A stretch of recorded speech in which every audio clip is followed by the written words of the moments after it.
这里就是中国最古老的学府，就连北大清华在它的面前也只能算是徒子徒孙。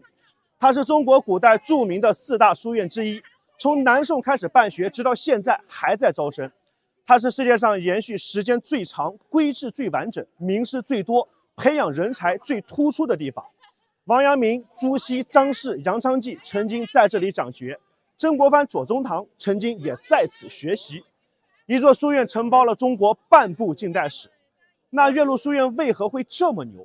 因为里面有3样宝贝，很多人都没有见过。尤其是家里面有孩子在读书，想考个好大学的，一定要跟我到里面去看一看。点个关注，把视频留给你的孩子。我们现在就进去。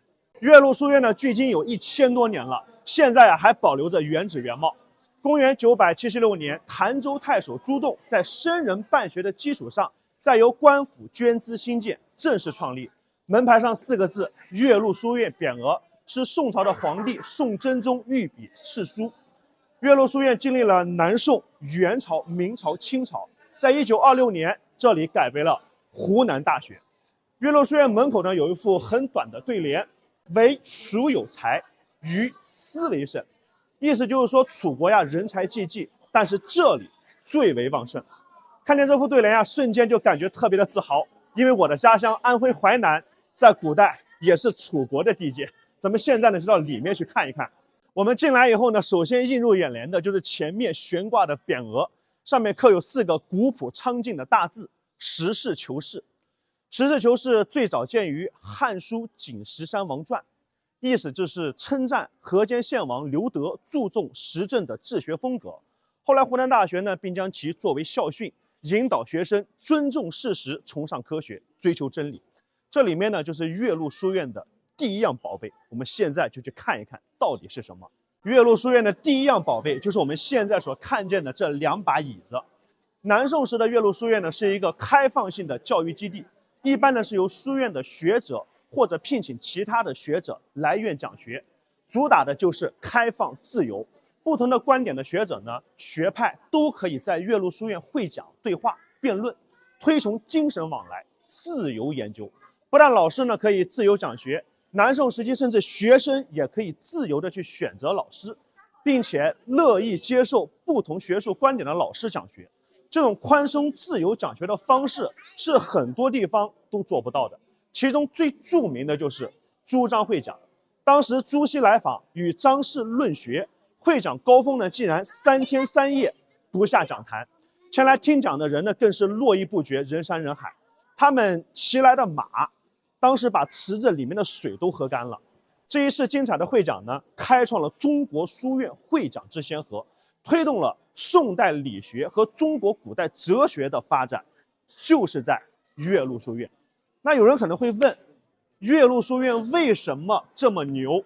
当时为什么要办岳麓书院？大家可以看到4个字，叫传道济民。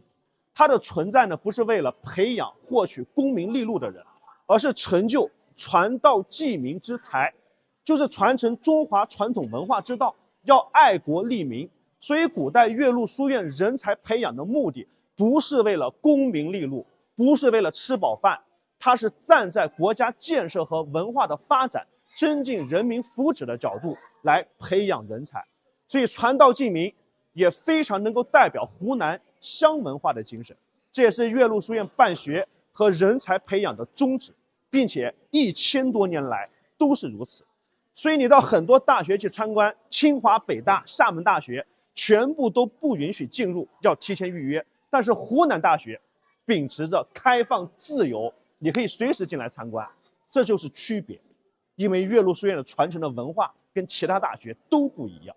在岳麓书院讲堂右侧墙壁上的玻璃相框里面，摆放着清朝乾隆13年，当时由3长王文清手定的岳麓书院学规，全文仅108字，总共有18条。这就是岳麓书院的第2宝。前10条讲呢如何做人，后8条讲如何做学问。文字呢简单明了，又蕴含深意，如时常省问父母，硕望功绩圣贤，通晓时事物理，参读古文诗篇和遗物定要力争等等18条，表达出岳麓书院务实、认真又注重人伦人格的教育理念。所以这18条，大家可以拍个照、截个图，把它留给你们的孩子看一看，希望他们有朝一日也能够成为国家栋梁之才。岳麓书院的第3宝就是我们刚才在门口看到的那副对联：唯楚有才，于斯为甚。唯楚有才呢是出自《左传》，据史料记载呢，当时楚国的面积很大，并没有湖南跟湖北的区别。到了清朝中期以后呢，省跟省之间的边界呢越来越清晰，才有了湖南跟湖北的说法。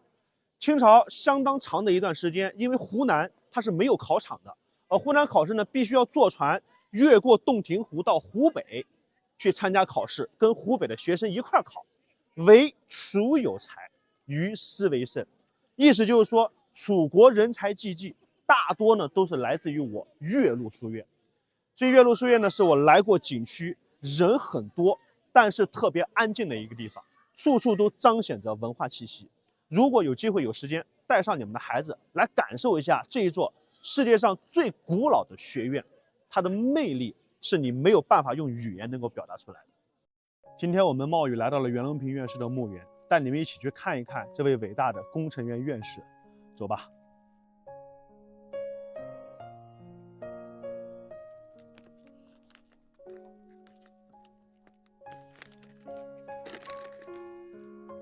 大家可以看到袁隆平院士的墓碑上写着：人就像种子，要做一颗好种子。每一缕升起的炊烟都是我们对您的无尽的思念。追忆千里稻香，致敬不朽丰碑。我们怕声音太大打扰到您，我们又怕声音太小道不出您的伟大。